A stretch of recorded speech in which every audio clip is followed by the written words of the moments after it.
¿Me escuchan bien, no? Sí, sí, bien. Bien, avanzo. Lo que les comentaba que es un tema que no es un tema novedoso, sino que tiene fundamentos nacionales e internacionales, ¿no? Nacionales desde el punto de vista de la 26485 y el decreto reglamentario 1011 del 2010. Y fundamentos internacionales con las convenciones internacionales de la cual Argentina es Estado parte, las convenciones, por ejemplo, CEDAW, las recomendaciones generales del Comité de la CEDAW, la Convención Belén do Pará, la Convención sobre los Derechos del Niño y la Convención de Protección de los Derechos Humanos de las Personas Mayores. ¿Sí? Entonces, hay un marco normativo cuando se habla de violencia económica, hay un soporte legal. ¿Sí? Me dice que no se ve nada, ¿no? Algo así me están diciendo. Ahí está, perfecto. No, a mí no me ven. Bueno, Sí, te vemos, te vemos. ahí está diciendo que no se ve. Perfecto. Ahí está Gaby, dame una mano, porque no hay un tema de tecnología, así que vamos a estar todo el tiempo con, con este tema. Pero bueno, insisto, hay un marco normativo, no, el PowerPoint lo presenté yo, esa es la pasada del taller. ¿Sí? PowerPoint no presenté, va a ser una charla expositiva y al final vamos a dejar lugar para las preguntas, ¿sí? Bueno, y más allá de que haya un soporte legal para hablar de violencia económica, se sigue sosteniendo que es un tipo de violencia novedoso, pero también es una violencia que va en convergencia con otros tipos. Va en convergencia con la violencia psicológica, con la violencia física, con la violencia simbólica, con la viencia digital. Y en la actualidad, el tema de la violencia económica está siendo reinterpretado gracias a los aportes de la doctrina y la jurisprudencia nacional y provincial, ¿no? Sin embargo, cuando hablamos de violencia económica, no es un tema concluido, no es un tema finalizado, sino que los aportes que se van creando van creciendo y van cimentando diferentes opiniones, ¿no? Esto es importante, no es la misma mirada de la jueza que resuelve una medida contra la violencia económica en el 2024 que hace 10 años en el 2014. O sea que cambia la mirada y hace 10 años, en el 2014, estaba la 26485. Se hablaba de violencia económica, pero obviamente la mirada legal, judicial y de la temática es totalmente diferente actual en la actualidad que hace 10 años atrás, ¿no? Eso lo tenemos que reconocer, ¿no? Vamos a trabajar con tres temas. Primero vamos a hablar de violencia económica hacia niños, niñas y adolescentes. Después vamos a hablar de violencia económica en la pareja. Y después vamos a hablar de violencia económica con las personas mayores, ¿sí? Vamos a tratar de desarrollar esos tres ejes conceptuales, esos tres temas, ¿sí? A ver, yo quiero ver a todos, pero no puedo. Ahí sí veo a todos. Si no, yo me deprimo. Ahí está. Perfecto. Vamos a arrancar con lo primero. Violencia económica ante el incumplimiento alimentario. Vamos a arrancar con el primer eje conceptual. Después vamos a dejar lugar para las preguntas. Primer eje conceptual. Un supuesto de violencia económica que cabe analizar es cuando se trata de los derechos del niño, niña, adolescente, que es el incumplimiento alimentario, ¿no? Reconociendo de antemano que no todo incumplimiento alimentario es una situación encuadrada como de violencia económica. Y ahí está el verdadero desafío profesional en la detección de este tipo de situaciones para su posterior encuadre e intervención. Uno no puede abrir la caja de Pandora o el cajón desastre y decir todo es económica. Está en nosotros, está en nosotras hacer un trabajo para su posterior encuadre e intervención. ¿Sí? Esto es importante también. ¿Sí? Estábamos con un tema tecnológico, por ahí la veo a Norita, beso grande Norita, reciente trabajadora social, así que bueno, te mando un gran beso, que tuve el honor de participar de sus tesis, así que de alguna manera he participado. Pero avanzando con esto, tenemos que trabajar también en definir cuándo el incumplimiento alimentario es una situación encuadrada como de violencia económica. Es decir, en qué momento se pueden presentar situaciones encuadradas en el PIB, ya sea cuando se incumple el monto de manera total o parcial, mediante retaseos constantes, o por ahí cuando la conducta procesal del demandado en un proceso de alimentos es caprichosa, es arbitraria, es renuente a cumplir lo resuelto por la autoridad judicial o lo acordado, es contradecirse a sí mismo. Porque yo siempre, bueno, cuando vos acordás una cuota de alimentos y al mes siguiente no cumplís lo acordado, estás contradiciendo y estás mermando, cercenando los derechos alimentarios de un niño, niña, adolescente y de la progenitora que asume esos gastos que no has cumplido porque no has cumplido con lo acordado, ¿no?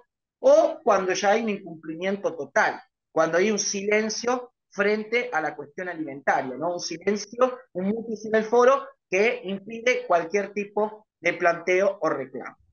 Con respecto a qué momentos, como sé que hay un tema tecnológico, estoy hablando a dos manos, así que en el juicio van a presentar seguro una queja de acá a la China, pero bueno, no importa. Cuando ¿a qué momento se presenta la violencia económica? Es decir, ¿en qué momento se da la violencia económica? Yo podría hablar de, a los fines didácticos, de varios momentos en los cuales se presenta la violencia económica, ¿no? Primero, podríamos plantear, previo a todo reclamo judicial, sin llegar a la justicia, ¿no? Cuando hay una negación total o parcial de alimentos en especie o de proveer dinero suficiente para adquirir esos alimentos, afectando el sustento alimentario y también la salud, ¿no? O sea que la violencia económica, gente, se da también previo a cualquier reclamo judicial, ¿no?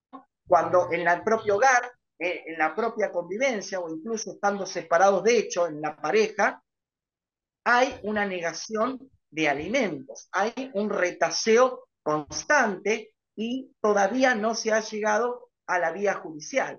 Es el primer momento en el cual se presenta la violencia económica, muchas veces invisibilizada, muchas veces naturalizada, ¿no? Ese es el primer momento en el cual se podría presentar la violencia económica. Y también hablé del recurso salud, porque tengamos en cuenta que dentro del concepto de prestación alimentaria, el rubro salud también tiene que ser ponderado. Entonces, al negar el recurso salud, es un supuesto que cabe encuadrar como de violencia económica. ¿Sí? Perfecto. Medio segundo.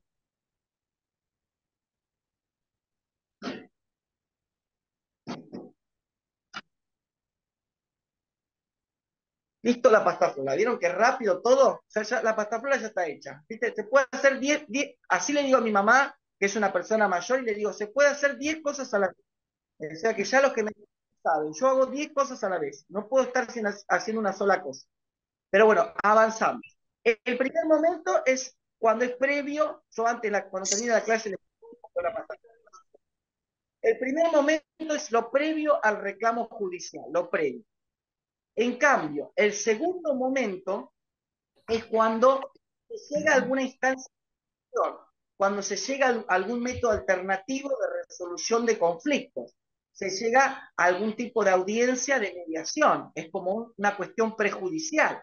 El tema es que se llega a mediación, pero las mediaciones tienen un resultado negativo. Hay incomparecencias constantes o hay trabas, y esto, por supuesto, hace que el tiempo corra. O sea que llegar a una instancia de mediación, llamar al mediador, fijar una fecha, gastar gastos viáticos, gastos de honorario de la mediadora, gastos de honorario de la abogada, por supuesto, y con un resultado negativo e infructuoso, no tiene sentido. Entonces, también en esta etapa de mediación, también se puede presentar la violencia económica, ¿sí? Fíjense en los momentos como a los fines didácticos lo vamos armando, ¿sí? Por otra parte, hay un tema también, una vez como tercer momento, llegamos a sede judicial. O sea que todos los intentos que se hicieron en el ámbito de mediación no tuvieron resultado positivo. Entonces, no tenemos otra que llegar a sede judicial, a hacer un proceso de fondo de alimentos. Y ahí vienen las intimaciones reiteradas con resultado negativo, actos impulsorios trabados con peticiones improcedentes, audiencias fallidas, o sea que la violencia económica no termina. Se hace un proceso de alimentos ¿para qué?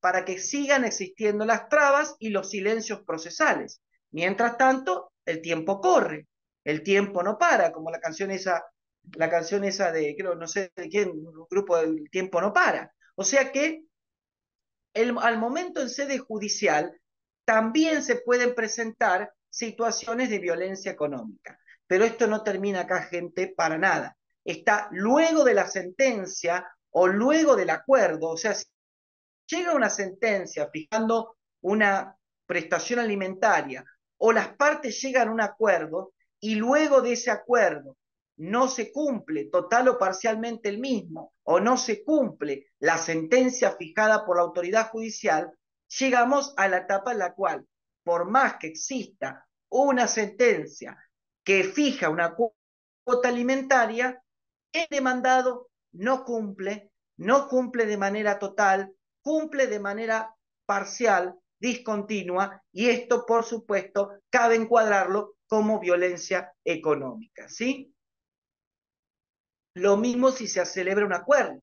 Si dentro del proceso judicial se llega a un acuerdo y ese acuerdo, por más que esté muy lindo, esté hermoso, no se cumple o se cumple de manera parcial, es un supuesto de violencia económica que se da no solo por la situación de violencia económica expuesta que se llegó al proceso, sino también por la conducta procesal del demandado en el proceso de alimentos, o puede pasar en un denunciado en un expediente de violencia familiar, que sabemos que en estos supuestos no hay mediación y no hay conciliación, ¿sí? Pero la violencia económica no termina, gente. Miren todos los momentos que vamos atravesando. La violencia económica se puede dar incluso en la etapa de ejecución de la sentencia de alimentos. O sea que hacemos un escrito y le pedimos por favor a ese juez, a esa jueza, que cumpla, que esta persona cumpla con la cuota alimentaria fijada y que se ejecute lo necesario para que esta persona cumpla, los bienes o los créditos necesarios para que esta persona cumpla. Esto tengan en cuenta que hace que pase el tiempo, un tiempo que pasa y que en ese momento se deben proveer alimentos a esos niños, niñas y adolescentes. Fíjense que más o menos nombré 4 o 5 momentos, arrancando de previo a llegar a un juicio hasta una etapa ejecutoria, ¿no? Obviamente, esto es fines didácticos, a los fines docentes, para dimensionar la gravedad del tema. Por supuesto, como dije al principio, va en convergencia con tipos de violencia.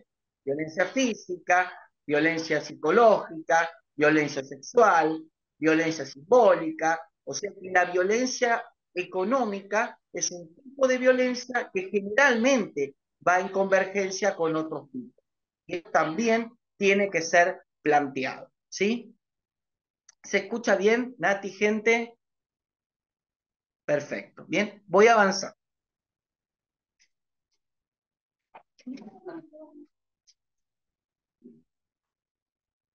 Miren cómo me quedó. Miren cómo me quedó. ¿Vieron? En 10 minutos la terminé de hacer. ¿Viste?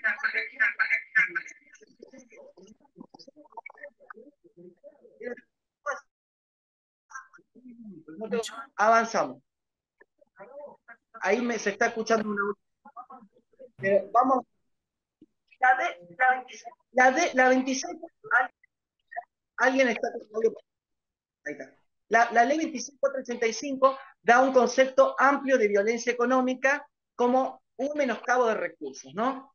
La violencia económica, lo dice la 26.485, es el menoscabo de recursos, ¿no? Y uno de los supuestos de violencia económica que marca la 26.485 es la limitación de los recursos económicos destinados a satisfacer sus necesidades o privación de los medios indispensables para vivir una vida digna.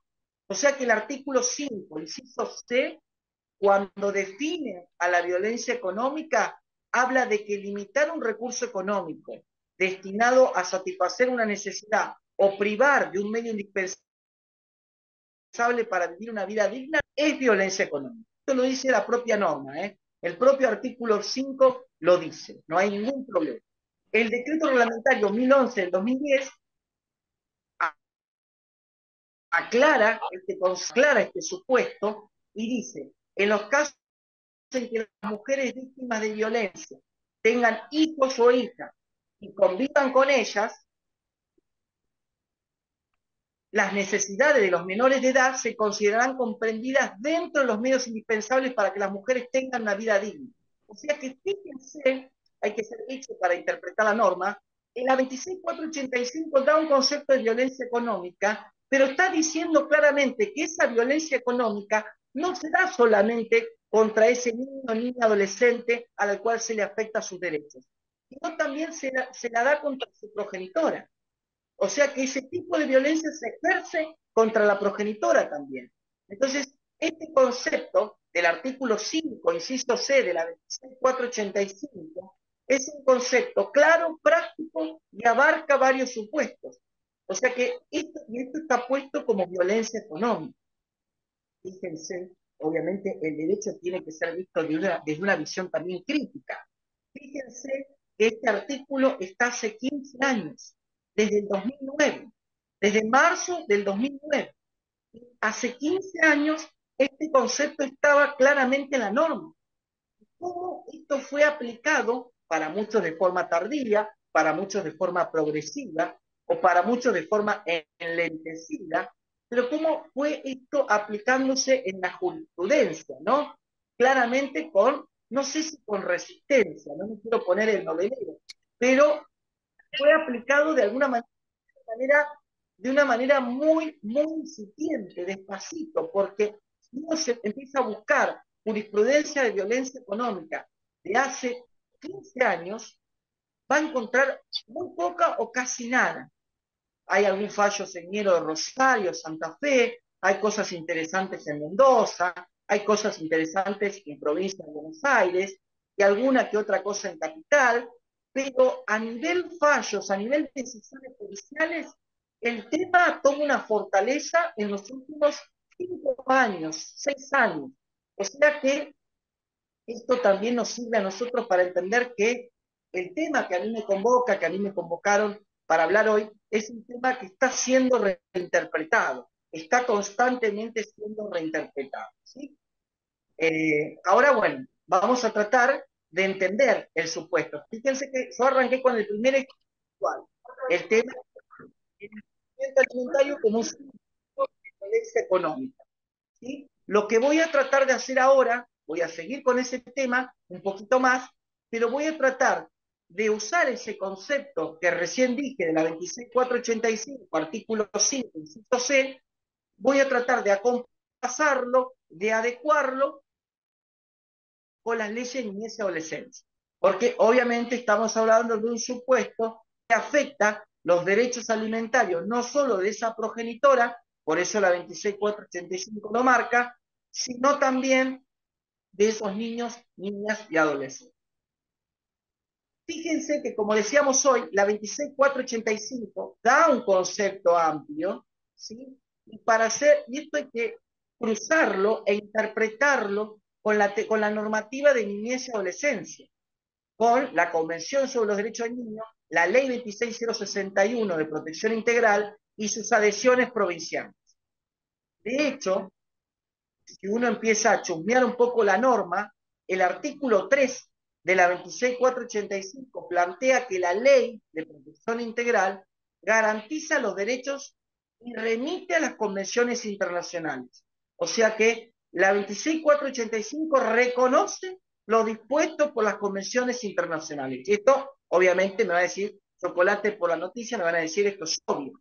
Pero la propia norma lo cita expresamente. Aparte, el artículo 3 también cita a la 26061 y menciona dentro de los derechos que deben proteger esas convenciones y esa ley a la integridad económica o patrimonial. Artículo 3 inciso C.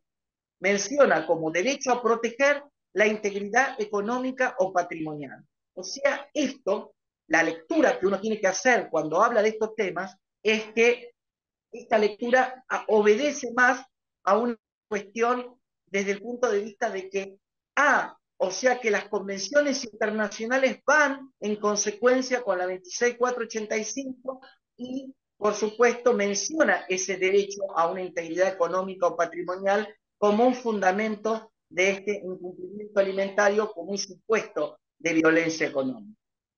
Esto es el artículo 3. El artículo 4 de la 26485, cuando da un concepto de lo que se entiende como violencia contra la mujer, dice que cualquier conducta, acción u omisión que afecta la integridad económica o patrimonial.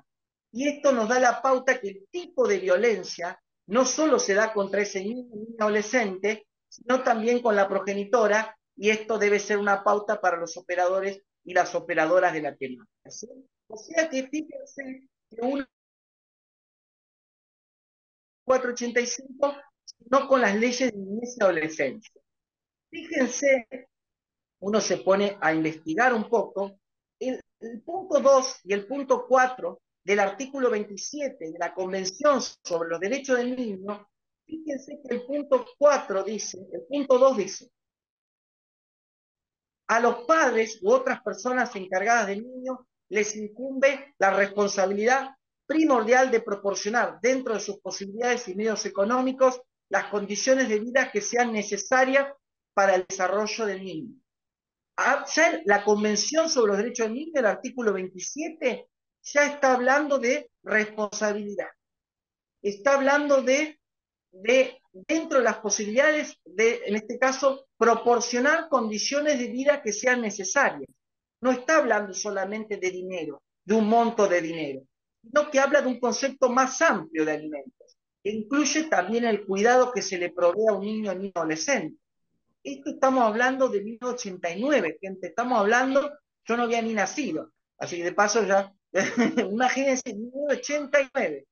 O sea que, fíjense, y el punto 4 del artículo 27 me dice que los estados parte, este es mucho más claro, este es muchísimo más conmovedor.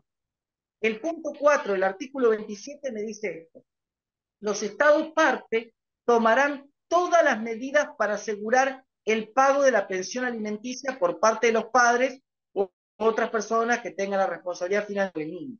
O sea que ya el artículo 27 punto 4 de la Convención sobre los Derechos del Niño ya estaba hablando de la necesidad de que los estados tomen medidas para asegurar el pago alimentario.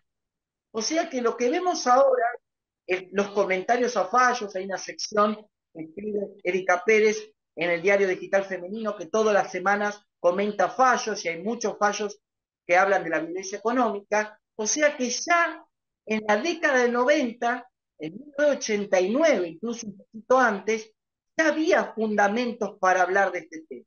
Artículo 27.4 de la Convención sobre los Derechos del Niño. Y esto tiene que ser, por supuesto, ayornado con las observaciones generales del Comité del Derecho del Niño, la 26061, y su decreto reglamentario, ¿sí? Pero vuelvo a lo mismo para seguir desarrollando el concepto, porque la idea de este taller era desarrollar cada vez más el concepto. Me pongo a pensar cómo usar la Convención sobre los Derechos del Niño, la Ley 26061, cómo hacer uso de esa norma, cómo hacer uso de esa convención. Entonces, me empiezo a pensar, ¿no? La particular interpretación que tiene que tener la preservación del interés superior del niño, la prevalencia de ese interés de los niños por encima del de los adultos, el derecho del niño a ser oído en todo proceso, inclusive en el proceso de alimentos en el cual se plantean situaciones de violencia económica. O sea que empezar a pensar de qué manera o con qué otras prácticas profesionales hacer ese cruce práctico entre lo que me provee la legislación de niñez y adolescencia y, por supuesto, la temática de violencia económica. Y ahí vienen los interrogantes centrales para empezar a desanudar el tema, ¿no? ¿Cómo hacerlo? ¿Cómo hacerlo en este tipo de casos? Bien. ¿Se escucha bien? Menos mal, no. Gaby, se escucha bien, ¿no? Sí, venimos bien. No sé si alguno dejó alguna pregunta, así ya los vamos volcando en el chat y Diego las responde sobre el final. Buenísimo, sí, sí, sí, por favor. Así que bueno, muchísimas gracias. A ver, tal, porque no celular se me hace difícil, es un desastre con el celular. Pero bueno, se trabó la computadora y enseguida usamos el celular. Bien, sigo viendo este tema, porque este concepto de la 26485 que habla de violencia económica puede ser adecuado también con el Código Civil y Comercial, que es un código de fondo, que si bien el Código Civil y Comercial es del 2015 y la 26485 es del 2009, el código de fondo nos aporta herramientas fundamentales para desarrollar el supuesto como el tratamiento de la responsabilidad parental, el proceso del cuidado personal, cuestiones atinentes al proceso de alimentos y demás. O sea que el Código Civil y Comercial no habla expresamente de violencia económica, pero tiene una serie de herramientas generales y conceptuales que me sirven a mí para hablar de violencia económica. Por eso es relacionar la normativa del código de fondo con el tipo de violencia propuesto, que es la violencia económica. Esto también a tenerlo en cuenta, ¿sí? Empezar a trabajar con el Código Civil y Comercial. Los artículos 1 y 2 del Código Civil y Comercial plantean que las leyes de protección contra violencia familiar y de género, con las disposiciones de las convenciones internacionales, como entre ellas la Convención sobre los Derechos del Niño, nos sirve para dirimir las cuestiones particulares que se planteen. O sea, lo que nos dicen los artículos 1 y 2 del Código Civil y Comercial es la posibilidad de hacer un diálogo de fuentes, una armonización normativa entre las leyes especiales de protección contra violencia familiar y de género, las convenciones internacionales como la Convención sobre los Derechos del Niño y, por supuesto, las reglas, 100 reglas de Brasilia y otros instrumentos también que forman parte del paraguas protector del marco normativo. O sea que fíjense que ya el Código Civil y Comercial, los artículos 1 y 2, ya nos está dando de alguna manera la herramienta totalmente amplia y abierta de poder incorporar el código de fondo a las cuestiones internacionales, a las convenciones internacionales, ¿sí? Pero hay dos artículos, cuando se habla de incumplimiento alimentario, hay dos artículos que se hablan mucho sobre el tema. El primero es el artículo 553 del Código Civil y Comercial. Es un artículo que se habla mucho cuando se habla de violencia económica en este supuesto. Y el segundo artículo es el artículo 660. Vamos a tratar de solamente hacer un paneo muy, muy rápido de los artículos. El artículo 553 del Código Civil y Comercial, llamado Otras medidas para asegurar el cumplimiento, dice: el juez puede imponer al responsable del incumplimiento reiterado de la obligación alimentaria medidas razonables para asegurar la eficacia de la sentencia. Claramente, vamos a tratar de entender. Vamos a hacer un pequeño análisis de este artículo. Primero aclara que es una atribución judicial ante un incumplimiento continuo, sostenido en el tiempo y constante. Yo no le puedo obligar al juez o a la jueza lo que tiene que resolver. Es una potestad jurisdiccional. Yo le puedo pedir, le puedo peticionar, le puedo fundar y argumentar lo que ese juez o esa jueza debe resolver. Yo no puedo obligar a que el juez tome una medida específica que yo quiero. Yo puedo pedir y fundar porque es importante que ese juez o esa jueza pida esa medida. ¿Sí? O sea que primero habla claramente que el juez puede imponer. Segundo, habla de la existencia de una obligación alimentaria. O sea que dice, el juez puede imponer al responsable, reiterado, la obligación alimentaria. Fíjense, insisto con esta idea, no habla de cuota alimentaria, no habla de parte de alimentos, habla de una obligación alimentaria. Es un concepto amplio. no es un concepto solamente monetario, no es un concepto solamente medido en dinero, sino que habla de responsabilidad en la crianza, responsabilidad en el cuidado. O sea, el artículo 503 habla de obligación alimentaria, da un concepto mucho más amplio que la cuota alimentaria. O sea que ya cumplió la cuota y ya asumió su responsabilidad parental. No, no es necesariamente así. Fíjense que habla también de incumplimiento reiterado, no habla de un incumplimiento esporádico, de una cuestión puntual justificada y fundada por la cual no se pudo cumplir, sino que se habla de un incumplimiento reiterado, de una reiteración en el tiempo, de varios incumplimientos. Y esto de alguna manera lleva a que el juez o la jueza pueda resolver medidas razonables. Fíjense, insisto, que cuando lean el artículo habla de medidas razonables para asegurar la eficacia de la sentencia. O sea que este concepto de medidas es un concepto sumamente amplio que le abre la creatividad al juez o a la jueza, la posibilidad de ser creativos y poder resolver medidas razonables en función, conforme la circunstancia del caso, para asegurar la eficacia de la sentencia. O sea que ahí está lo novedoso, lo interesante, ¿no? El tema de empezar a entender ese concepto amplio de medida contra la violencia económica, ¿no? Que es un concepto no solamente que apunta a lo cautelar, al peligro, la demora, los conceptos que manejamos abogados y abogadas, sino que no es un concepto del derecho procesal puramente, es un concepto más amplio, ¿no? Que apunta a la perspectiva de género, a la perspectiva de derechos humanos, a la perspectiva de diversidad, un concepto mucho más amplio, ¿no? El concepto de medidas contra la violencia económica. Otro de los artículos de alcance práctico que recién nombré es el artículo 660. El artículo 660, fíjense que yo les digo con nombre y apellido los artículos para que vean que hay soporte y material para poder fundar cuando se habla de violencia económica. Así, esto lo hago con carpa, pero lo hago. Artículo 660. ¿Por qué el 660?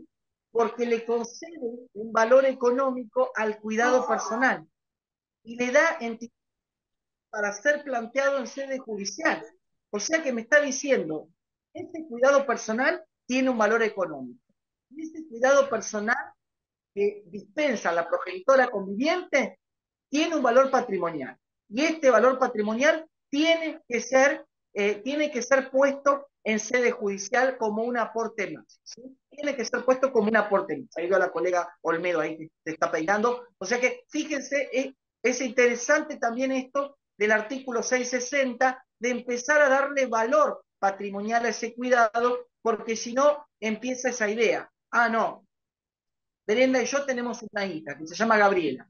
Entonces, no, mitad y mitad, pero Gabriela está viviendo con Brenda. O sea que la que dispensa el cuidado constante en lo cotidiano es Brenda con nuestra hija Gabriela.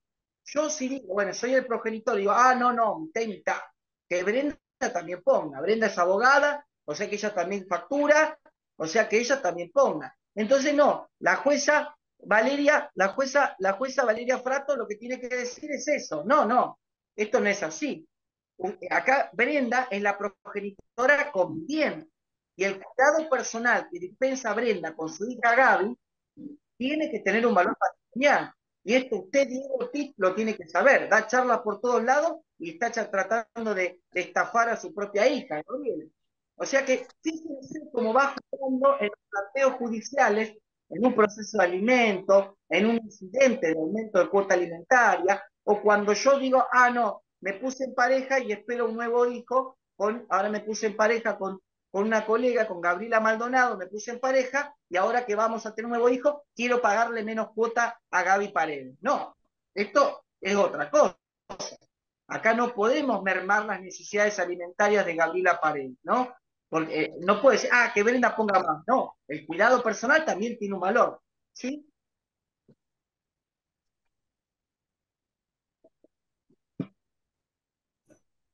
Otro de los temas relacionados con Ahora, una pregunta.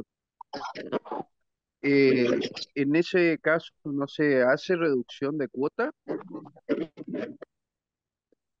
la reducción de cuota alimentaria, lo puede pedir un demandado en un proceso de alimentos. El tema es que el juez o la jueza, para reducir una cuota alimentaria, no puede de alguna manera no garantizar de manera total el derecho alimentario de ese niño o niña adolescente.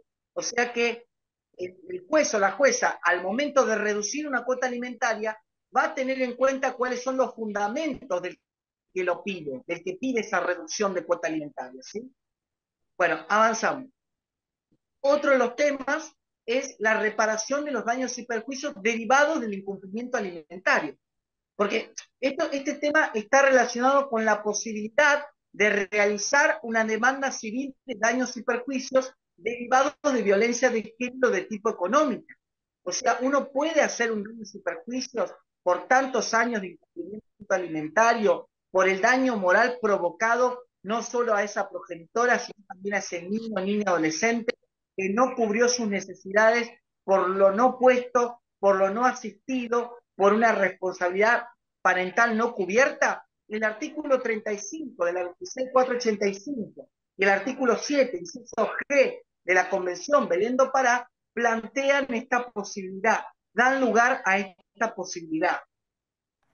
El tema que no es tan fácil porque si empezamos a interponer una demanda de daños y perjuicios frente a estos supuestos, la profesional del derecho o el profesional tiene que cumplir con esos presupuestos de responsabilidad, que acredite que existe un daño, que por supuesto es antijurídico, contrario al ordenamiento jurídico, que hay una relación de causalidad, el daño me lo provocaste vos por no haber cumplido tu obligación alimentaria, y un factor de atribución, por supuestamente subjetivo, la culpa, la negligencia económica, emocional, el maltrato económico constante, ¿no? Esto también hay que ponerlo siempre en la mesa cuando uno decide como profesional contribuir en una demanda de daños y perjuicios frente a un incumplimiento alimentario, ¿no? Claramente, cuando se habla de daños y perjuicios, no hay una finalidad de asistencia como cuando uno hace un proceso de alimentos, sino que hay una finalidad reparadora, resarcitoria, una finalidad que apunta a cesar el daño moral, la pérdida de chance u oportunidades educativas, culturales o recreativas que ha tenido ese niño, niña, adolescente por no haberse cubierto su obligación alimentaria durante tantos años, ¿no? El daño, por supuesto, se puede acreditar, se puede trabajar con diferentes medios de prueba, pero es un tema muy interesante. Y otro de los temas también interesantes, después vamos a abrir el espacio de preguntas, no se preocupen, se habla también de el delito de incumplimiento de deberes de asistencia familiar como una forma de encuadrar un supuesto de violencia económica. La ley que habla del incumplimiento de deberes de asistencia familiar es una ley de la década del 50. Es una ley que ya tiene varios años. Está plenamente vigente. Pero por supuesto, la interpretación de la ley 13.944 es gente diferente. Hace 70 años atrás que en la actual. Entonces, empezar a hablar de incumplimiento de deberes de asistencia familiar usando los aportes de violencia económica no puede ser un Frankenstein procesal, como digo yo, sino que sí tiene que ser una interpretación, por supuesto, seria, fundada, lo más cuantiosa posible, y tenemos que hacer un análisis bien claro relacionando el tema, ¿no? Hay un fallo, que después obviamente voy a dejarlo al fallo, es un fallo bastante nuevo del 2019 de la Justicia Contravencional y de Faltas número 10 de Capital Federal, en la cual relacionó este delito de incumplimiento de deberes de asistencia familiar con la violencia económica. Entonces dice, se condena a pena de prisión en suspenso en un contexto de violencia de género porque la prueba permitió acreditar ese contexto de violencia de género económica, porque la conducta del acusado de sustraerse, de prestar los medios indispensables para la subsistencia del niño, no solo generó un peligro real de carencia de dichos medios, sino que afectó directamente a la víctima, ya que la puso en una clara situación de desventaja. Esto lo dice el fallo. Para así resolver, tuvo en cuenta la línea interpretativa que establece la Convención Belén do Pará y la 26485. El fallo destaca que el comportamiento del acusado implicó violencia cuanto menos económica contra la señora, en tanto se tradujo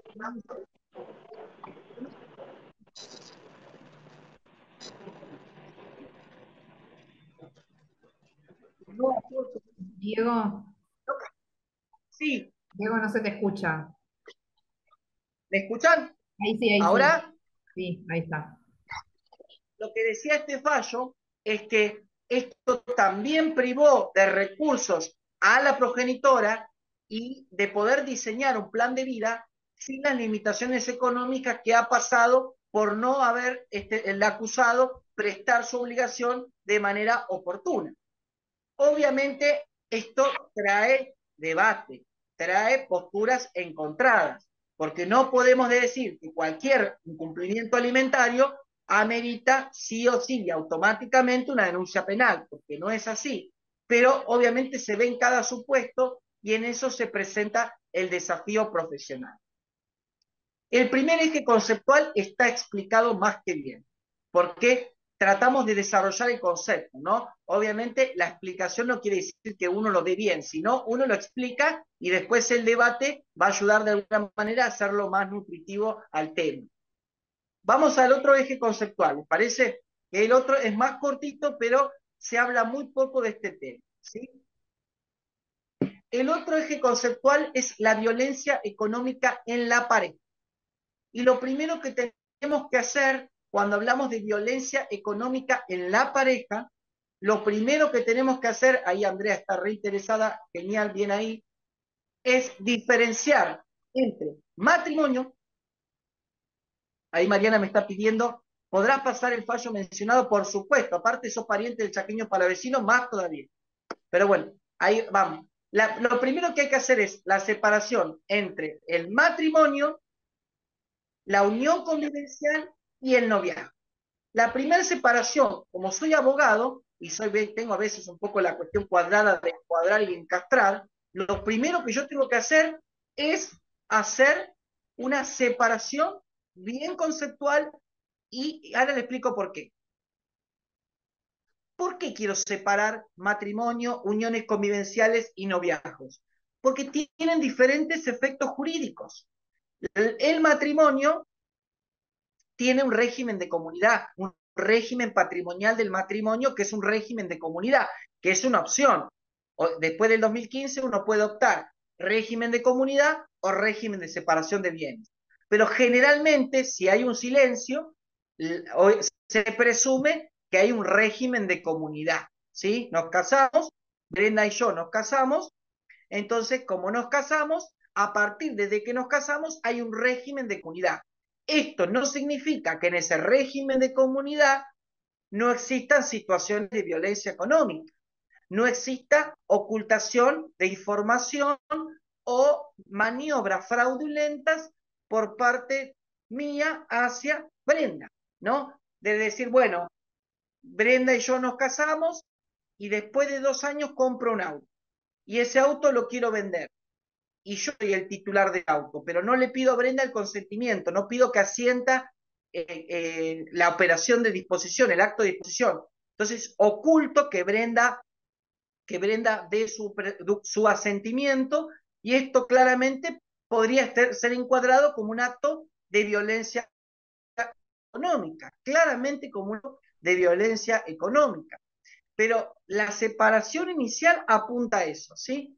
Vamos a tratar de hablar de matrimonio. Primero hay que separar. Brenda y yo estamos casados, pero una cosa es que una vez que se terminó la relación afectiva y queremos divorciarnos, queremos repartir los bienes que hicimos en la comunidad, la masa de bienes que hicimos en la comunidad. Esto es un proceso de fondo en el cual uno trata de disolver y liquidar el régimen de comunidad, los bienes que tuvimos con Brenda. Insisto, esto no significa que una quiera plantear una situación de violencia económica que necesita ser frenada, que necesita ser parada con otro tipo de medidas, ¿sí? O sea que hay que separar esas cuestiones, porque si no, la jueza Valeria va a decir, ah, no, esta es una cuestión patrimonial, no tiene nada que ver. Acá, ¿qué violencia económica? ¿Qué es ese curro? ¿Qué están hablando? ¿De quién están hablando? No, no, por favor, acá violencia económica no, dice Valeria. Esto es un planteo patrimonial, es un planteo de fondo. O sea que si usted, señor Olmedo, quiere plantear algo con su cónyuge, que bueno, están separados, plantéelo por la vía que corresponda, por la vía de fondo. ¿Qué violencia económica quiere plantear? Fíjense, esto también hay que remarcarlo bien, porque lo que está planteando Brenda es que hay violencia económica en ese régimen de comunidad que hemos vivido, que hay una ocultación, que hay una negación, que hay una distracción de bienes. Yo traté de sacar todos los bienes fuera de la masa y ponerlos como que son míos para que al momento de repartir, Brenda se quede sin el pan y sin la torta. Y esto claramente es violencia económica. Tengamos en cuenta que el concepto de violencia económica habla de limitar un recurso, de desposeer, perturbar el uso y goce y la posesión de ese bien. O sea que esta es la gran separación que hay que hacer cuando hablamos de violencia en el matrimonio.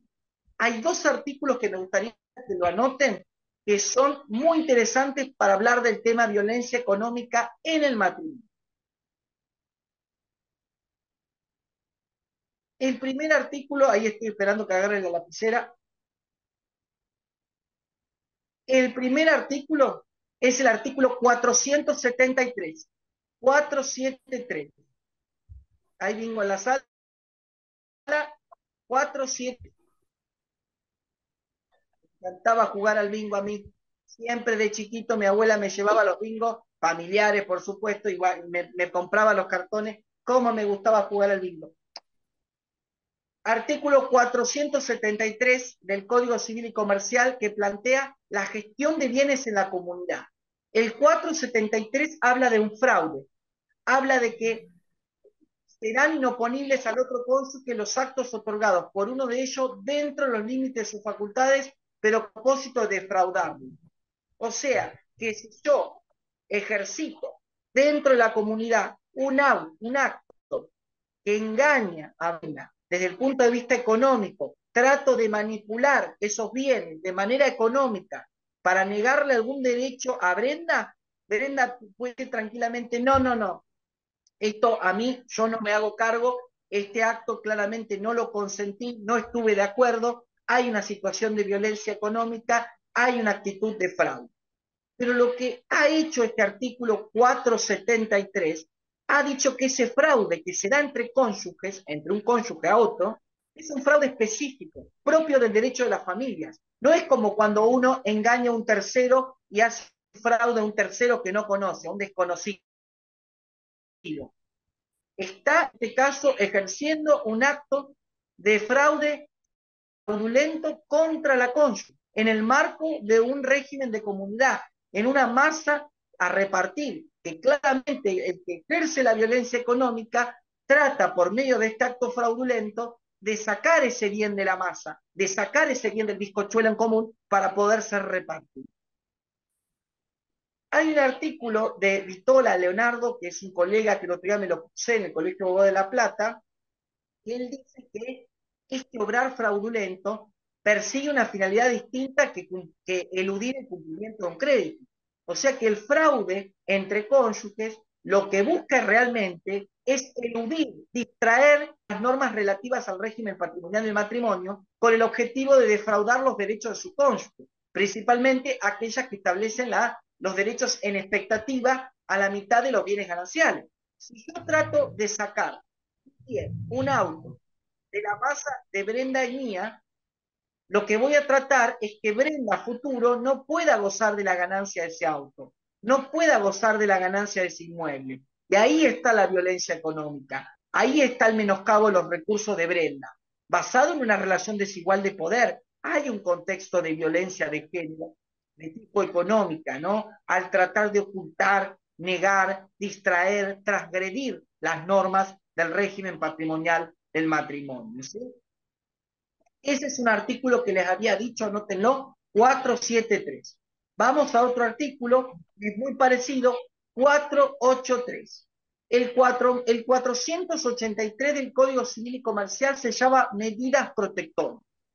La lectura que puedo hacer es que se puede hablar de medidas protectorias y se puede proteger la integridad económica del cónyuge o la cónyuge víctima de violencia económica. Fíjense, cuando el artículo 483 se titula medidas protectorias, yo puedo proteger la integridad económica o patrimonial de esa cónyuge que ha sido agredida en su patrimonio y pide que el juez o la jueza resuelva una medida protectora. Fíjense que con un título ya uno hace un cuento. Dice, el artículo dice así: en caso de que se vean afectados sus intereses, los partícipes pueden solicitar, además de las medidas que prevean los procedimientos locales, su designación o la de un tercero como administrador de la masa del otro. Esto es lo que está diciendo, Brenda está diciendo. Yo estoy pidiendo a la jueza, a Valeria, la jueza Fraco, le estoy pidiendo que por favor me designe a mí como administradora, porque quiero demostrar los actos de violencia económica que mi esposo Diego, dice Brenda, que mi esposo Diego ha ejercido contra mí. Entonces, Brenda lo que hace es solicitar a la jueza Valeria que la designen como administradora exclusiva de los bienes de la masa, de todos los bienes de la masa, y va a probar los actos claros de violencia económica que yo ejercí contra Brenda, mi esposa. O sea que Brenda va a pedir esa medida protectora y va a decir las cuentas judiciales separadas que yo había abierto y que ella no conocía, la cantidad de bienes que han sido ocultados frente a sus ojos y que pertenecían a la comunidad, la constitución de sociedades extranjeras o con otras personas para sacar los bienes de la comunidad, de la masa en común, y ponerlos para la masa de Diego. Y todo este material y todas estas pruebas testimoniales, informativas y demás van a ser acercadas a la jueza Valeria para pedir económica que se la designe como administradora exclusiva de esos bienes. ¿Sí? O sea que fíjense que en la práctica hay un fallo de Roca Río Negro que habla de este tema, es muy interesante, de la posibilidad de ser designada como administradora exclusiva cuando se acreditan estas situaciones de violencia económica. ¿Sí? Y el 483 habla de esa posibilidad. Fíjense que lo que yo estuve haciendo es usando dos artículos del Código Civil de fondo, relacionando con la violencia económica. Relacionarlo con la violencia económica, que también tengo la herramienta, que como dije al principio, el artículo 5 de la 26485 y las convenciones internacionales de la cual Argentina es Estado parte, CEDAW, Belén do Pará y demás. Voy a hablar de un tema totalmente espinoso: violencia económica en las uniones convivenciales. Las uniones convivenciales que antes se llamaba concubinato, de una forma despectiva, como diciendo estás en concubinato, o estás juntada, no estás casada, no estás consagrada por la institución del matrimonio. Antes era como una cuestión estigmatizada, ¿no? Cuando en el 2015 aparecen las uniones convivenciales, claramente estas uniones convivenciales no estaban relacionadas con las consecuencias patrimoniales. No es un matrimonio, o sea que no hay un régimen de comunidad. Entonces, esto no significa que no se pudieran dar casos de violencia económica dentro de las uniones convivenciales. O sea que se fueron presentando diferentes supuestos de violencia económica dentro de las uniones convivenciales.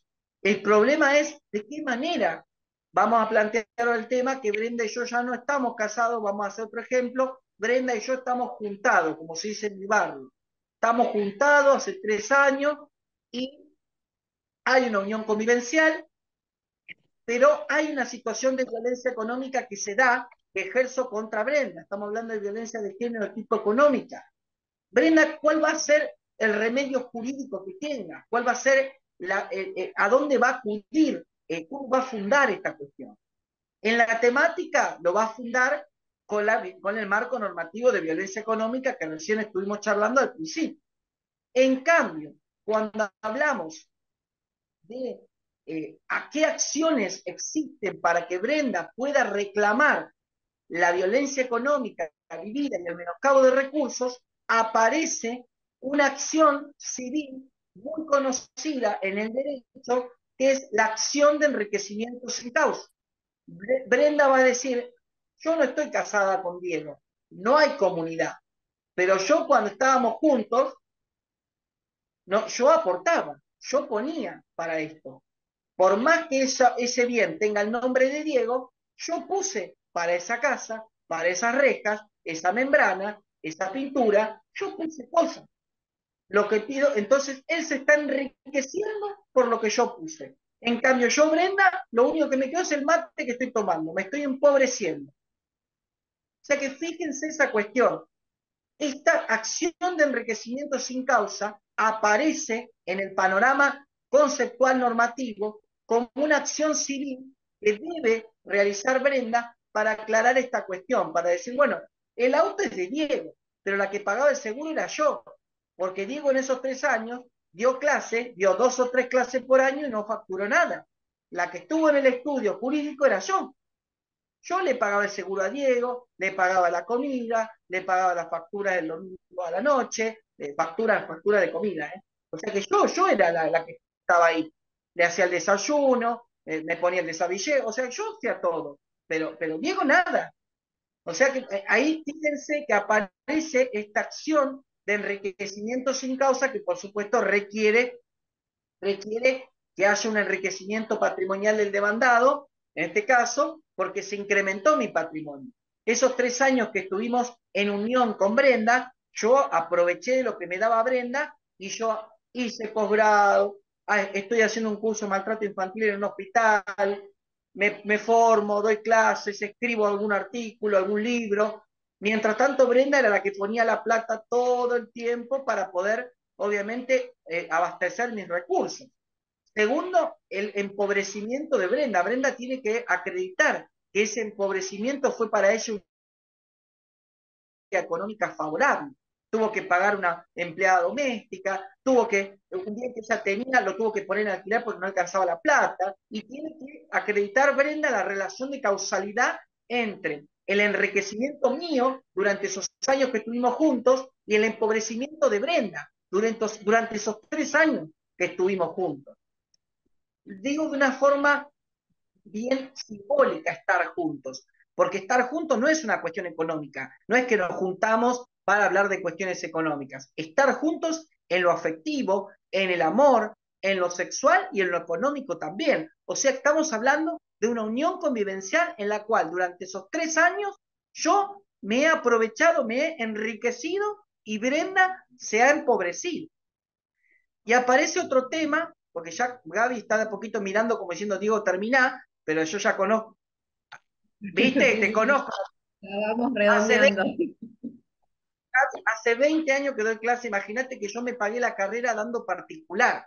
Yo tenía 17 años, soy de un barrio de Berazategui, y tenía toda una mesa de chicos y daba particular en mi barrio. Así que todos los que están en mi barrio saben que les daba particular.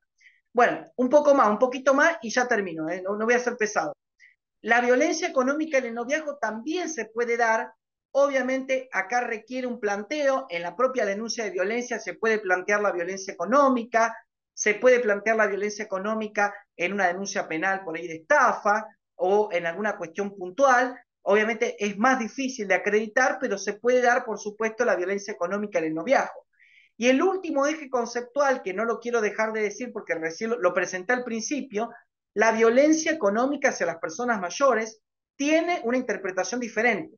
La apropiación de la jubilación, la negación de alimentos indispensables, la negación de medicación necesaria, la negación de asistencia médica, todo menoscabo de recursos aprovechándose de la vulnerabilidad de estas personas mayores en razón de la edad, en razón del género, en razón de su salud mental a veces, en razón de su salud por circunstancias particulares.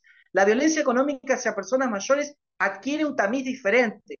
El jueves viajo a Mar del Plata al Congreso de Gerontología para hablar de procedimiento de violencia familiar que proteja a las personas mayores. Yo quiero dejar, antes de dar lugar lugar a las preguntas. Mi Instagram es dr.die. Ahí generalmente invito a las charlas, de manera gratuita, por supuesto. Invito a las actividades y debates y demás. De mi parte, muchas gracias, Gabriela. Muchísimas gracias, Natalia, y a todo el equipo. Muchísimas gracias ahí a todas las amigas y amigos que están acompañándome. Y bueno, dejemos el espacio para preguntas, así sea cortito. Gracias. Gracias, Diego. La verdad que muy interesante, muy completo también, y creo que también da pie a futuras charlas, obviamente, esto que decís también de la violencia hacia adultos mayores, que creo que es algo que también no se habla mucho, la violencia económica hacia los adultos mayores. Así que bueno, muchísimas gracias por tu exposición, espectacular como siempre. Y bueno, ahí les vamos a compartir con Valeria un formulario para que puedan completar, así como los que estuvieron en el primer encuentro completaron un pretest. Ahora les vamos a pedir si pueden completar en estos últimos minutitos un test con información, a ver si algo de contenido les queda. Y bueno, abrir espacio para preguntas. No sé si quieren levantar la mano o dejarlas en el chat y las vamos leyendo. Ahí ya en el chat dejé el enlace del foro. Tal vez mientras intercambiamos preguntas pueden ir completándolo. Para nosotros es un insumo muy importante. Gracias. Gracias. Acá Mariana Palavecino preguntó, ¿qué soporte legal tenemos para casos de violencia hacia personas mayores? Justamente esto que decíamos. En Capital Federal hay una ley que es la 5420 que habla de violencia económica hacia personas mayores. La ley 5420 es solo para Capital Federal, pero tengamos en cuenta, si hablamos de mujeres mayores, está la 26485, el concepto de violencia económica que se aplica para esos supuestos.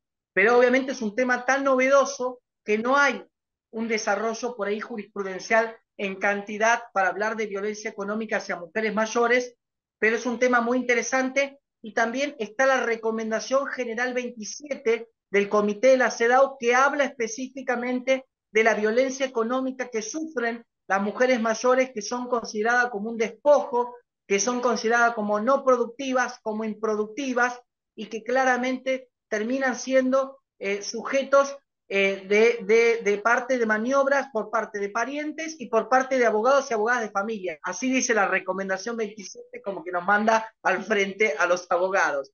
Recomendación 27 del Comité de la CEDAW, Recomendación General 27, ahí van a poder encontrar mucha información, y obviamente la recomendación es del Comité de la CEDAW. CEDAW es parte, Argentina es Estado parte desde el año 85, hace más de 35 años. O sea que tenemos argumentos para trabajar en el tema de violencia económica hacia personas mayores. La Convención Interamericana de Protección de los Derechos Humanos de las Personas Mayores, artículo 9, ahí también pueden encontrar material, artículo 9 de la Convención Interamericana de Protección de los Derechos Humanos de las Personas Mayores. Bien, buenísimo. Ahí Brenda Olmedo también había levantado la mano. Hola, ¿qué tal? Buenas tardes. Bueno, más que nada quiero hacer contar una experiencia que hace poco, bueno, yo hace poco que estoy ejerciendo, ahora unos 5 años, y en 2 divorcios me tocó que al momento de solicitar el informe de dominio de los vehículos, durante el matrimonio figuraban que estaban solteros, como bienes propios. Entonces hoy cuando Diego comentaba el tema este de el régimen de ganancialidad, de comunidad en el matrimonio, interesante, digamos, esto también para plantearlo como violencia económica, digamos. Y acá hay que pensar también en la mala fe de ese cónyuge Sí, que sí. realmente extrajo las normas del régimen de comunidad, no sinceró que este bien era bien ganancial, sujeto a una repartición eventual. Y eso también hay que ponerlo siempre en tela. Sí, porque así como se cruzan los datos de AFIP y de ANSES, también estaría bueno que se crucen los datos del registro civil con los registros automotores y todos los demás, digamos, porque se entiende, o por lo menos la explicación que dijeron desde el registro automotor es que es una declaración jurada lo que hace la persona, digamos. Entonces es como que ellos no andan averiguando si están casados o solteros o divorciados, digamos. Eso fue De la hecho, explicación también que se está dieron hablando, acá en Paraná. Disculpa, Y yo en su momento, hará más o menos, bueno, me salió el divorcio hará un año, pero en su momento, cuando apenas me divorcié, nosotros teníamos un auto en común y una moto, pero como estaba a nombre de mi marido, que ahora es marido, cuando el juez en la repertija, a mí no me correspondió ni el auto, ni la parte que vendió, ni la parte de la moto, porque estábamos casados, pero los papeles estaban a nombre de él. sí, pero ese auto, ese auto lo compró él estando casado con vos. Los compramos cuando estábamos casados. O sea que lo compró después de una fecha de estar casados. Bueno, entonces ese auto es un bien ganancial. No importa Eso que sea el mismo, titular registrado. eso mismo le dije yo al juez, pero que era un bien de los dos, que aunque esté en nombre de uno, cuando vendió, ¿dónde está la firma mía? Y yo soy la esposa. Y el No, juez no, que no. nos firmó el divorcio me dijo que no, porque estaba a nombre de él. No estaba a nombre de los dos, que el No, propietario bueno, solamente era él, no yo. eso de, no, no, eso no, porque vos estás casada con... Yo me caso con Brenda en el 2020 y en el 2021 compramos un auto, por más que el auto esté a mi nombre, si yo quiero vender el auto o si yo quiero repartir ese auto forma parte de la masa ganancial. Lo único que hace que ese auto esté a mi nombre es que yo lo pueda administrar y disponer, pero para disponer necesito del permiso y el asentimiento de Brenda, mi esposa. Esto por eso es importante y también la actitud de él, porque él sabe muy bien de esta persona, obviamente la idea no es hablar de tu ex cónyuge, pero es importante remarcar eso, también esa actitud de haber comprado algo estando casados, sabiendo que era parte de la comunidad, es decir, el matrimonio, y así todo se terminó quedando con un bien que durante ese matrimonio también aportaste, No, ¿o no, no? sí, ¿O sí, no sí, no, trabajabas en no, la no, casa? yo soy licenciada en enfermería, siempre lo fui, ya estaba casada y ya era enfermera en su momento. La plata fue de los dos, lo único que el auto estaba a nombre de él, no estaba a nombre de los dos. Gente, ahí tienen un ejemplo claro de violencia económica, porque acá la empobrecida fue esta persona. Y acá el que se terminó enriqueciendo, gozando de un auto en su forma entera, más allá de la cuestión registral que recién hablamos, ahí da un ejemplo claro la compañera de lo que podría ser una situación más que clara de violencia económica, en donde, por supuesto, en su momento, eventualmente habría que plantearlo.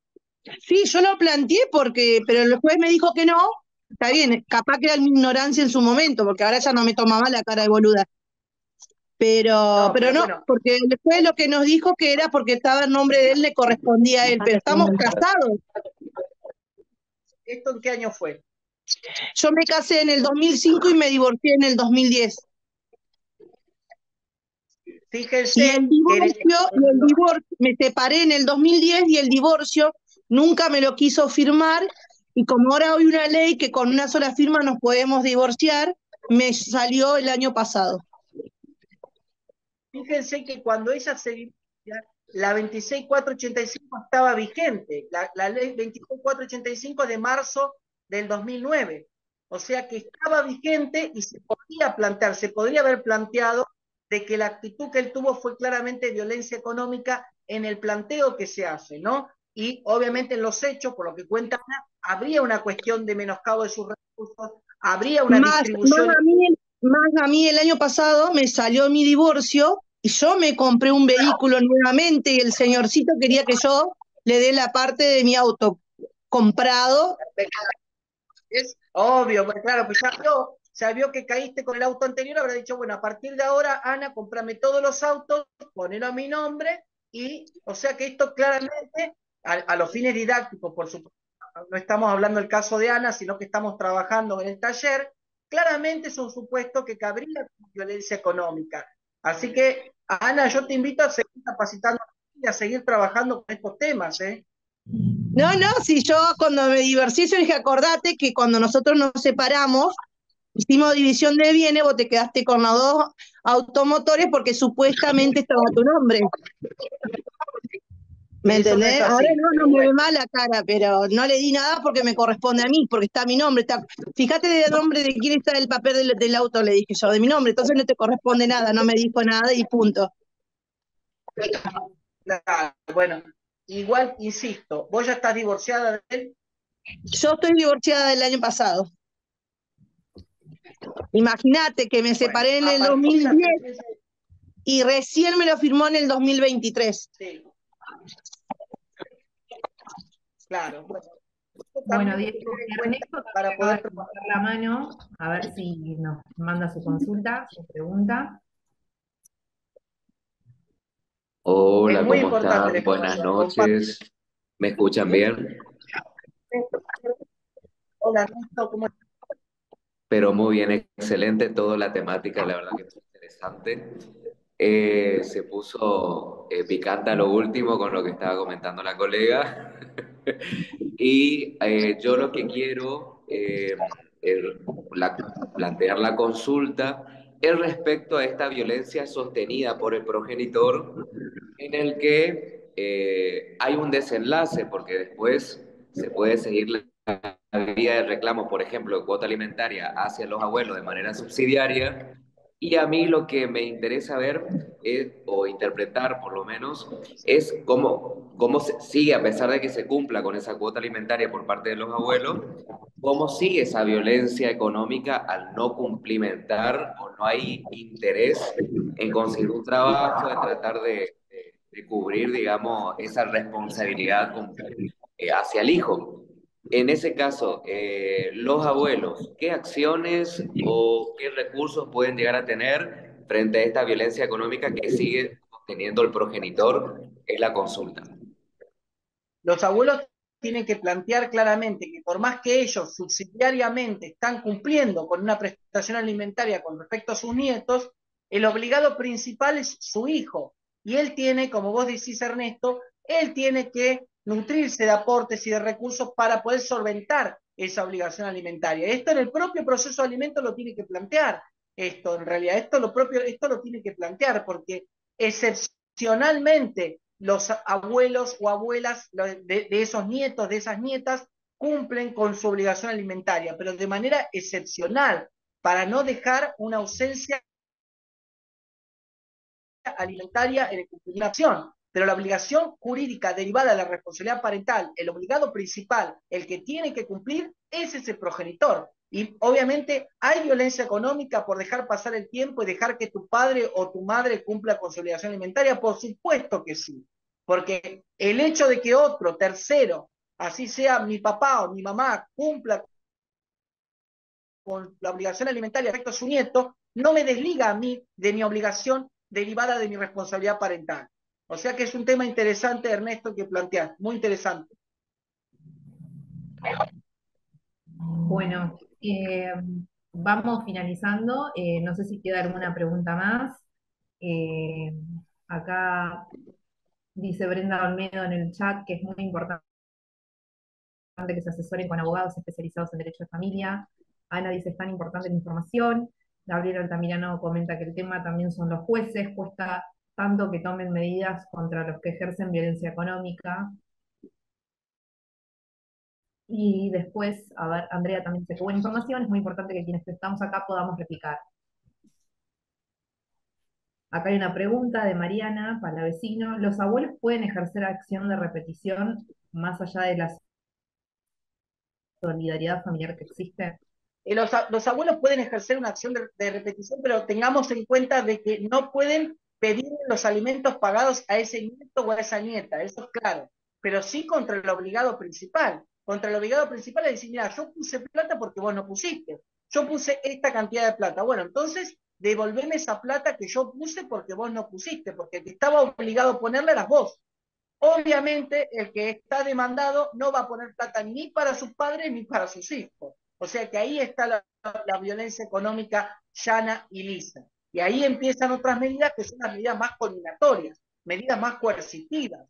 Prohibirle conducir un auto, sacarle el carnet de conducir, prohibirle viajar, prohibirle participar de un espectáculo deportivo, prohibirle participar de un espectáculo de automovilístico, prohibirle, es decir, sacarle la libreta de embarque o prohibición de carnet de timonel. Ahí aparecen esas medidas que son más combinatorias, más coercitivas, que son claramente medidas con otra potencia para poder frenar la violencia económica que ejerce esta persona. Bien, bárbaro. Están pidiendo tu Instagram, ahí Brenda se lo compartió. Doctor dr.diego.oscar.ortiz. Por supuesto, desde el punto de vista docente, a disposición. Yo no puedo ejercer en forma privada porque trabajo en el Poder Judicial, pero desde ya, desde el punto de vista docente, toda la disposición y todo el cariño, porque, bueno, los que me conocen, las que me conocen, saben que siempre están los espacios para poder charlar y seguir capacitándose. Bueno, Quería una pregunta. bueno, a ver.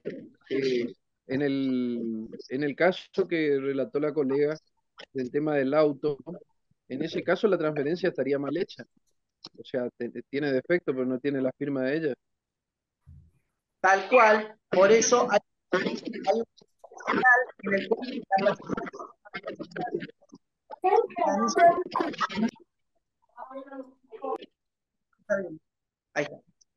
ahí está. Claramente hay una transferencia mal hecha porque no le pidió el asentimiento a la cónyuge no titular.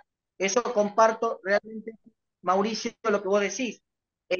Por eso esto ha resurgido un fallo que es Reyes con Montero, en el cual pasó eso. Vendió el auto para, obviamente, para el resultado de la ganancia, no repartirlo con su cónyuge y utilizó otra mujer que no era su cónyuge para que firme el asentimiento. Se hizo una denuncia penal de estafa y el juez Hornos, Gustavo, dijo, esto es violencia económica y hay que condenar a esta persona por estafa y hay que declarar la inconstitucionalidad de oficio del artículo 158 del Código Penal, que es la excusa absolutoria, cuando es una cuestión entre cónyuges. O sea que esto derivó en una cuestión penal, esta actitud por parte de ese cónyuge que utiliza cualquier mujer, una tercera, que para que se haga pasar por su cónyuge y firmar ese asentimiento.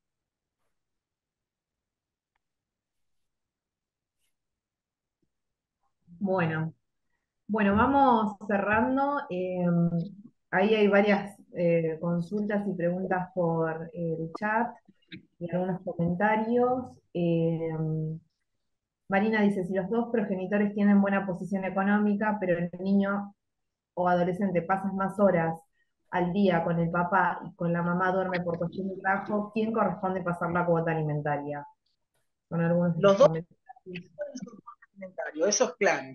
Hay que ver bien el caso en particular, todo el caso en particular. No podemos de alguna manera tomar una fotografía a conveniencia de un padre u otro, pero tiene que ver el tema bien, qué pasa en ese momento que está con esa progenitora, qué es lo que hace, con qué aporta y demás. Porque claramente yo puedo decir, yo lo llevo a mi hijo adolescente todos los días a comer pizza en la esquina. O entonces también a Brenda, póngale eso. Pero ¿quién es la que se ocupa de la salud de ese adolescente? ¿Quién es el que se ocupa de la educación y de poder pagar de alguna manera lo cotidiano de ese adolescente? O sea, hay que ver el caso en particular. La obligación alimentaria la tiene ambos. Eso no está en discusión. Lo que sí tengamos en cuenta es que si hay una progenitora conviviente, un progenitor conviviente, esa convivencia, ese cuidado personal desde lo cotidiano, tiene un valor económico. Esto lo dice el artículo 660. Hay que ver qué planteo, con qué monto y con qué modalidad se realiza para poder equiparar esta situación. ¿Sí? Bárbaro. Bueno, acá también hay agradecimientos. Gracias por permitirnos escuchar y seguir aprendiendo. Abrazo grande desde Mar de Ajó. Importante la dificultad de que los jueces penales apliquen leyes de violencia de género ante los delitos económicos. Muy difícil de probarlos. Bueno, muchas gracias. Y bueno, eso es todo por hoy. Una vez más, agradecerte, Diego, por tu exposición y agradecerles a todos los que se sumaron hoy en esta charla, que la verdad que fuimos más de 60 hoy en un momento, así que excelente la convocatoria, estamos felices. Y bueno, los esperamos en el próximo. ¿Cuál era la próxima fecha, Vale? Ya les confirmo, la próxima fecha que vamos a trabajar la temática de varones y masculinidades como modelo de prevención de las violencias es el martes 24 de septiembre a las 18:30. Igualmente les vamos a enviar al mismo correo que ustedes se inscribieron y mandaron sus datos, les mandamos la información del próximo taller para que la tengan a la mano. Bueno, muchas gracias a todos, que tengan buenas noches y nos estamos viendo en la próxima. Muchas Muchas gracias, gracias. gente. Gracias, Diego. Gracias, Chao, gracias, Diego. gente. Muchas gracias. Muy amable. Gracias.